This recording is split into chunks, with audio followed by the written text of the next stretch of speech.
Hello and good morning, dear students. I am Miss Sonam Pawar. Welcome to all of you this online lecture session. Today we are continue our subject human resource management, and today's lecture we have discussed problems in human resource planning. Okay, in today's lecture we have discussed problems in human resource planning.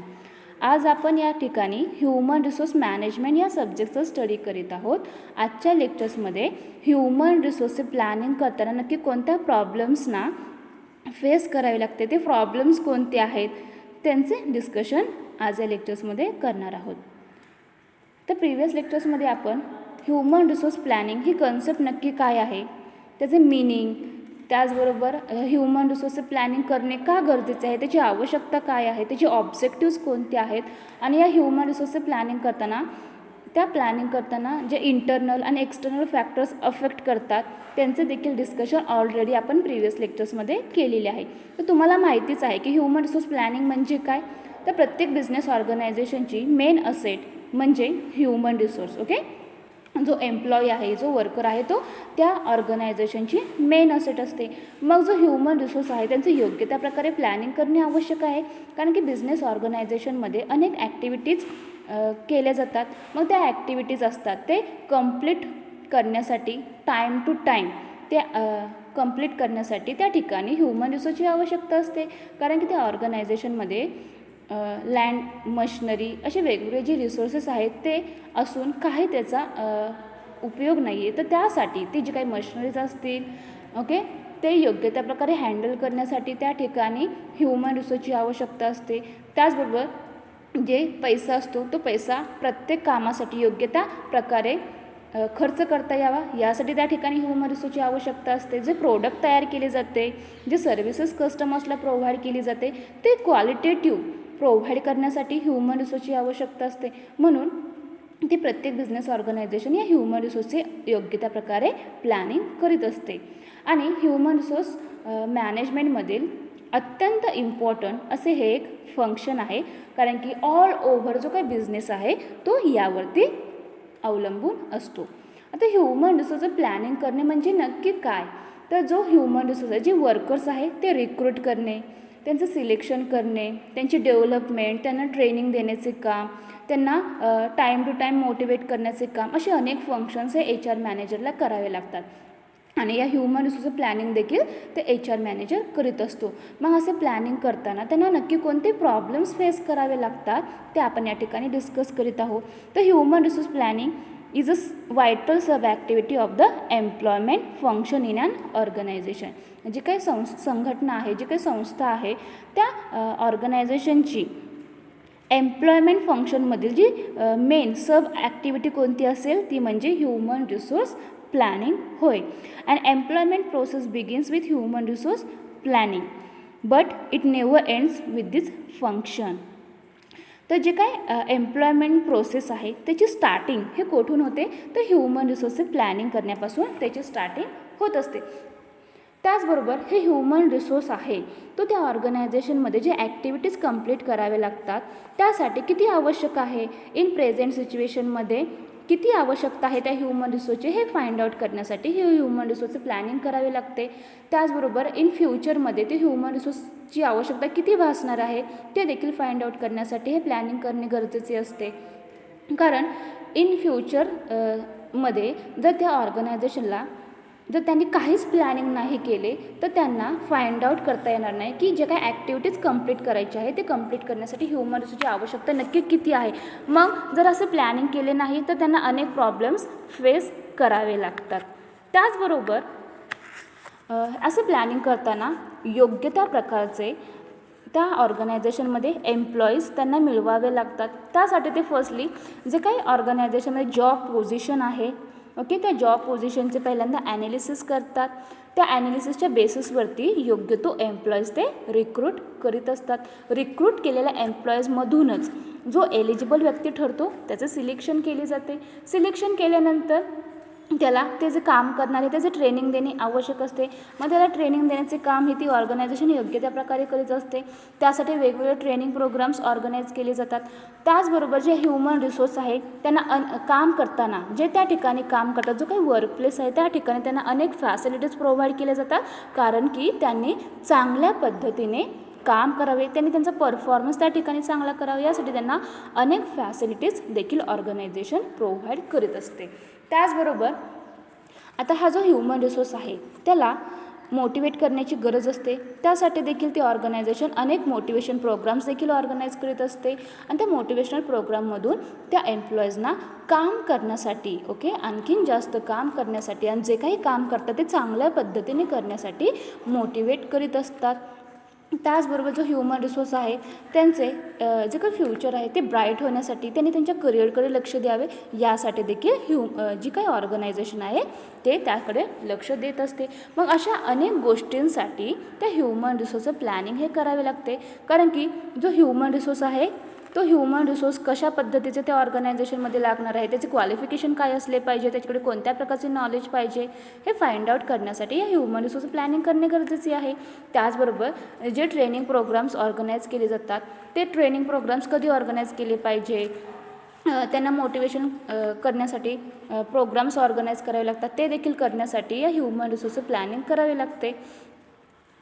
आणखीन एक महत्त्वाचे म्हणजे जो काही human resource आहे तो मिळविणे, तो टिकविणे आणि त्याचा विकास करणे हा प्रत्येक बिझनेस ऑर्गनायझेशनचे मेन एम असते. मग हे जे काही ह्युमन रिसोर्स प्लॅनिंग आहे ते ऑर्गनायझेशन, एम्प्लॉईज आणि जी ट्रेड युनियन आहे या तिन्हींसाठी काय आहे, बेनिफिशियल आहे. Human resource planning is beneficial to the organization, employees and trade unions, but some problems crop in the process of human resource planning.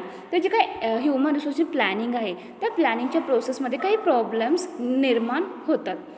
मग नक्की ते प्रॉब्लेम्स कोणते, like inaccuracy, uncertainties, lack of support, employees resistancy, lack of purpose, time and expenses etcetera etcetera. तर तेच problems आज आपण या लेक्चर्समध्ये डिस्कस करणार आहोत. सो तुम्हाला तुमच्या सिलेबसमध्ये हा एक महत्त्वाचा कंटेंट स्टडी करण्यासाठी दिला आहे, तो म्हणजे problems in human resource planning. Human resource planning करताना की कोणते प्रॉब्लेम्स क्रिएट होतात ते आपण या ठिकाणी डिस्कस करीत आहोत. There are 3 problems. There are 3 most important problems in human resource planning. So first problem आहे या ह्युमन रिसोर्स प्लॅनिंगमधील, ते म्हणजे resistancy by employers and employees. Second problems are uncertainties and third is inadequacies of information system. Now let's discuss one by one. The first problems in human resource planning, it is resistancy by employers and employees. Many employers resist HRP as they think that it increases the cost of manpower, as trade unions demand for employees based on the plan more facilities and benefits including training and development. Employers feel that HRP is not necessary as candidates will be available as and when required in India due to the growing unemployment situation. Employers' versions may be true with unskilled and clerical staff, but it is not true in case of all other categories, as there is shortage for certain categories of human resources.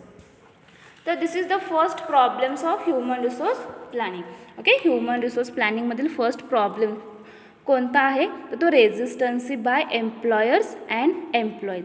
Firstly resistancy means what. Resistancy म्हणजे नक्की काय तर resistancy means trying to stop something from happening or to stop somebody from doing something. Resistancy means what. Resistancy means trying to stop something from happening or to stop somebody from doing something. एखादी होणारी गोष्ट आहे ती गोष्ट थांबवण्याचा किंवा एखाद्याने एखादी गोष्ट करण्याचे थांबवण्याचा प्रयत्न म्हणजे रेजिस्टन्सी.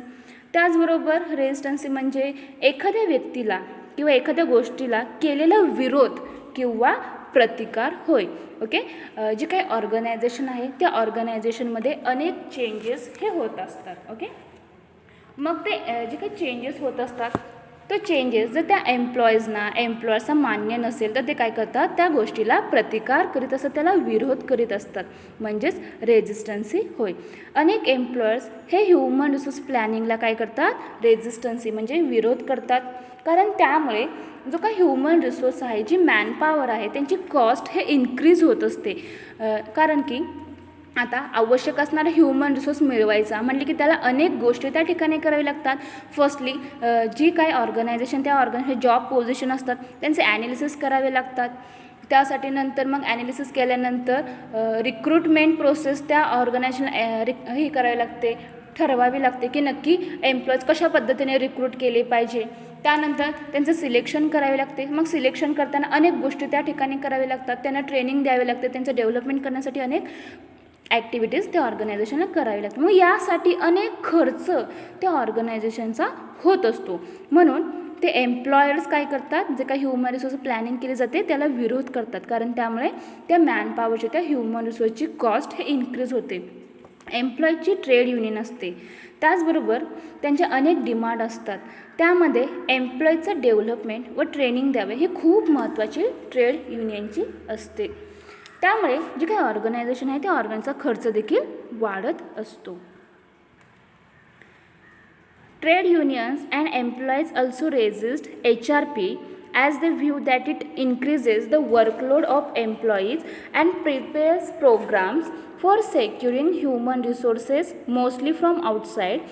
The other reason for their resistance is that HRP aims at controlling the employees through productivity maximization etc. Human resource प्लॅनिंगमधील फर्स्ट प्रॉब्लेम आहे resistancy by employers and employees. ऑर्गनायझेशनमध्ये जे एम्प्लॉयर्स असतात आणि जे एम्प्लॉईज असतात हे दोघं देखील जे काही ऑर्गनायझेशनमध्ये ह्युमन रिसोर्स प्लॅनिंग केली जाते त्यावेळेस विरोध करीत असतात, प्रतिकार करीत असतात. आता जे एम्प्लॉयर्स आहेत तर विरोध का करतात, तर नवीन एम्प्लॉई ऑर्गनायझेशनमध्ये रिक्रूट करायचं असेल तर त्यासाठी अनेक खर्च करावा लागतो, त्या ठिकाणी वेळ देखील खर्च करावा लागतो. मग असा वेळ खर्च होत असेल तर ते विरोध करतात. त्याचबरोबर जे एम्प्लॉईज असतात त्या एम्प्लॉईची एक ट्रेड युनियन असते. ओके, जो काही कामगार वर्ग आहे त्यांची एक ट्रेड युनियन असते. मग ते ट्रेड युनियनचे अनेक डिमांड असतात की जो काही एम्प्लॉई आहे त्या एम्प्लॉईचं ट्रेनिंग त्यांनी दिले पाहिजे, जी ऑर्गनायझेशन त्यांनी एम्प्लॉईजला ट्रेनिंग दिली पाहिजे. ओके, त्यांना अनेक फॅसिलिटीज प्रोव्हाइड केल्या पाहिजे. त्यांना जो काही वर्कलोड डिस्ट्रीब्यूट केला जातो त्यांचे योग्य त्या प्रकारे काय केले पाहिजे, त्यांनी आवर्स ठरवले पाहिजे, नक्की किती तास त्यांनी काम केले पाहिजे, कोणत्याही व्यक्तीवरती जास्त कामाचे बर्डन येऊ नये यासाठी हे ट्रेड युनियन्स काय करतात, अनेक डिमांड त्या ऑर्गनायझेशनकडे करीत असतात.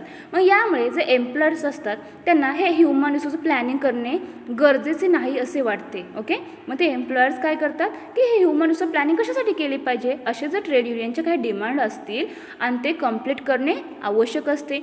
मग यावेळेस एम्प्लॉयर्स ह्युमन रिसोर्स प्लॅनिंग करणे गरजेचे नाही असे वाटते. आणि कारण आपण इंडियामध्ये राहतो, मग या इंडियामध्ये जर अनएम्प्लॉयमेंट सिच्युएशन असेल किंवा बेरोजगारीची स्थिती असेल तर जी काही ऑर्गनायझेशन आहे त्या ऑर्गनायझेशनला आवश्यक असणार एम्प्लॉईज लगेच उपलब्ध होऊ शकतो असे त्यांना वाटत असते. परंतु हे जरी खरे असले तरी ऑर्गनायझेशनमध्ये मोस्ट स्किल्ड वर्कर्सची आवश्यकता असते. कारण की त्या ठिकाणी अनेक मोठमोठ्या मशिनरीज त्या ठिकाणी यूज करावे लागतात. त्यानंतर या मॉडर्न एरामध्ये अनेक टेक्नॉलॉजीज आलेल्या आहेत त्यांचा उपयोग करावा लागतो. मग त्या ठिकाणी ज्यांचे क्वालिफिकेशन योग्य असेल, ज्याला चांगल्या प्रकारचे काम करता येत असेल, ज्याच्याकडे नॉलेज असेल असाच व्यक्ती त्या ठिकाणी रिक्रूट करावा लागतो. मग हा स्किल्ड वर्कर्स त्या ठिकाणी गरजेचा असतो. परंतु त्यांना पाहिजे तेव्हा अनस्किल्ड व क्लिरिकल स्टाफ म्हणजे जो काही कारकुनी कर्मचारी असतो किंवा अनस्किल्ड वर्कर त्यांना कधीही मिळू शकतो. परंतु जो स्किल्ड वर्कर आहे तो स्किल्ड वर्कर मिळणे खूप कठीण असते. ओके, एम्प्लॉयर्सना काय वाटते की जर आपल्याला त्या ऑर्गनायझेशनला इन फ्युचरमध्ये जर एम्प्लॉयची गरज भासली तर ते कधीही मिळू शकतात. पण ते एम्प्लॉयज त्यांना अनस्किल्ड मिळतील, क्लिरिकल स्टाफ मिळू शकेल. पण जो स्किल्ड वर्कर्स आहे तो स्किल्ड वर्कर्स मिळवण्यासाठी त्यांना तो वर्कर्स फाइंड आउट करायला लागतो. त्यासाठी रिक्रुटमेंट प्रोसेस त्या ऑर्गनायझेशनला करावीच लागते आणि त्या रिक्रुटमेंट प्रोसेसमधूनच योग्य तो वर्कर्स किंवा एम्प्लॉईज त्या ठिकाणी सिलेक्ट केला जातो. त्याचबरोबर जी ट्रेड युनियन्स आहे, ओके, ट्रेड युनियन्स म्हणजे कामगार संघटना, ही एक एम्प्लॉयची संघटना असते. मग जो एम्प्लॉईज आहे, जो कर्मचारी, तो देखील या ह्युमन रिसोर्स प्लॅनिंगला काय करतो, प्रतिकार करतो, त्याला विरोध करतो. मग आता हे एम्प्लॉईज जे काही ह्युमन रिसोर्स प्लॅनिंग केले जाते त्याला का प्रतिकार करतात? कारण ते कर्मचाऱ्यांवर कामाचा ताण किंवा त्यांचा जो काही वर्कलोड आहे ते एम्प्लॉयर्स वाढवत असतात. त्याचबरोबर ह्युमन रिसोर्स ज्या काही सुरक्षिततेसाठी जे प्रोग्राम्स ऑर्गनाईज केले जातात त्यासाठी ते आउटसायडरची जास्तीत जास्त मदत घेतात आणि त्यासाठी त्यांचे प्रतिकार करण्याचे आणखीन एक महत्त्वाचे रिझन म्हणजे जे ह्युमन रिसोर्स प्लॅनिंग केली जाते, ओके, ह्युमन रिसोर्स प्लॅनिंगचे ते म्हणजे एम्प्लॉईज जे असतात त्यांना प्रोडक्टिव्हिटी मॅक्सिमायझेशनच्या द्वारे कंट्रोल करण्याचा प्रयत्न केला जातो. ओके, जे ऑर्गनायझेशनमध्ये एम्प्लॉयर्स आहेत, ओके, एम्प्लॉयर्स काय करतात तर एम्प्लॉईजने जास्तीत जास्त काम करावे यासाठी त्यांना वर्कलोड जास्त दिला जातो आणि त्यामधून त्यांना प्रोडक्टिव्हिटी हे मॅक्सिमायझेशन झालेच पाहिजे असं त्यांना सांगितले जाते आणि प्रोडक्टिव्हिटी मॅक्सिमायझेशनच्या द्वारे त्या ऑल एम्प्लॉईजना कंट्रोल करण्याचा प्रयत्न ते एम्प्लॉयर्स करीत असतात. यासाठी ही ट्रेड युनियन काय करते, त्या ह्युमन रिसोर्स प्लॅनिंग करताना विरोध करीत असते. ह्युमन रिसोर्स प्लॅनिंग करताना असे एम्प्लॉयर्सचे आणि एम्प्लॉईचे दोघं देखील प्रतिकार करीत असतात, त्यांना विरोध करीत असतात. त्यामुळे ह्युमन रिसोर्स प्लॅनिंग कसे केले पाहिजे, ओके, हे त्या HR मॅनेजरला अनेक प्रॉब्लेम सहन करूनच ठरवावे लागतात. अनेक प्रॉब्लेमचा सामना करून त्यांना फेस करून योग्य ते ह्युमन रिसोर्स प्लॅनिंग हे केले जाते. तर या ह्युमन रिसोर्स प्लॅनिंगमधील फर्स्ट प्रॉब्लेम कोणता तर रेजिस्टन्सी बाय एम्प्लॉयर्स अँड एम्प्लॉईज. ज्या काही ह्युमन रिसोर्स प्लॅनिंग केली जाते त्यामध्ये जर काही बदल होत असेल आणि तो बदल जर या एम्प्लॉयर्सना आणि त्या एम्प्लॉईजना मान्य नसेल तर ते त्या गोष्टी थांबवण्यासाठी किंवा त्याला विरोध करण्यासाठी असा प्रतिकार करीत असतात. त्यानंतर ह्युमन रिसोर्स प्लॅनिंगमधील सेकंड प्रॉब्लेम आहे तो अनसर्टेनिटीज. ओके, सेकंड प्रॉब्लेम कोणता आहे अनसर्टेनिटीज. अनसर्टेनिटीज म्हणजे नक्की काय तर uncertainties are quite prominent in human resources practices in India due to absenteeism, seasonal employment, labor turnover, etc. The uncertainties in the industrial scene like technological change and marketing conditions also cause imperfections in human resource planning and the uncertainties make human resource planning less reliable. Human resource planning करताना जो दुसरा problems त्या HR मॅनेजरला face करावा लागतो तो म्हणजे uncertainties म्हणजे अनिश्चितता. कोणतीही गोष्ट करण्यासाठी ती निश्चित करावी लागते की ती गोष्ट टाईम टू टाईम कंप्लीट झालीच पाहिजे. आता त्या ऑर्गनायझेशनमध्ये अनेक एम्प्लॉईज काम करतात. जर तो एम्प्लॉईजच त्या ऑर्गनायझेशनमध्ये कामासाठी आला नसेल तर त्या ठिकाणचे ॲक्टिव्हिटीज केल्या जातात ते त्या ठिकाणी होऊ शकणार नाही, ते काम त्या ठिकाणी स्टॉप होईल. म्हणून ह्युमन रिसोर्स प्लॅनिंग करताना हा देखील प्रॉब्लेम त्या HR मॅनेजरला फेस करावा लागतो आणि त्यानुसारच त्या ह्युमन रिसोर्सचे प्लॅनिंग करावी लागते की जर त्या ॲक्टिव्हिटीज जे काही प्रोडक्शन त्या ऑर्गनायझेशनमध्ये घेतले जाते ते प्रोडक्शन चालू राहावे यासाठी त्या एम्प्लॉईजची आवश्यकता असते. आणि जर एखादा वर्कर्स जर त्या ऑर्गनायझेशनमध्ये आलाच नाही तर त्याच्या ठिकाणी दुसरा व्यक्ती काम करण्यासाठी उपलब्ध पाहिजे. मग असा ह्युमन रिसोर्स त्या ठिकाणी मिळवावा लागतो. मग अशा देखील परिस्थितीचा विचार करून त्या HR मॅनेजरला ह्युमन रिसोर्स प्लॅनिंग करावे लागते.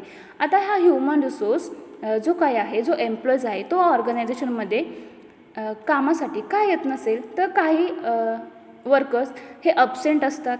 ओके, त्यानंतर सिजनल एम्प्लॉयमेंट काही हंगामी रोजगार असतात की ज्या ज्या सीझनलमध्येच ते एम्प्लॉयमेंट काय केले जातात रोजगार त्या एम्प्लॉईजना दिला जातो. त्यानंतर लेबर टर्नओव्हर याचा देखील इफेक्ट या ह्युमन रिसोर्स प्लॅनिंगवरती होतो. अशा अनेक रिझन्समुळे अशा अनेक कारणांमुळे काय होतं जे काही आपल्या इंडियामधील ह्युमन रिसोर्स प्रॅक्टिसेस आहे ते मोठ्या प्रमाणात अनसर्टेनिटी दिसून येते. ओके, या ह्युमन रिसोर्स प्रॅक्टिसेसमध्ये मोठ्या प्रमाणात अनिश्चितता दिसून येते. मग त्यामधील महत्त्वाचे रिझन म्हणजे टेक्नॉलॉजिकल चेंजेस. या मॉडर्न एरामध्ये अनेक चेंजेस झालेले आहेत. मग ती technology okay. Information system, technology किंवा जे काही आपले मशिनरीज आहेत त्यामध्ये अनेक बदल केलेले दिसून येतात. त्यानंतर जे मार्केटिंग कंडिशन असेल, ओके, मार्केटिंग कंडिशन या औद्योगिक क्षेत्रामध्ये अशा अनसर्टनिटीज निर्माण करून ह्युमन रिसोर्स प्लॅनिंग हे अपूर्णता निर्माण करते. ओके.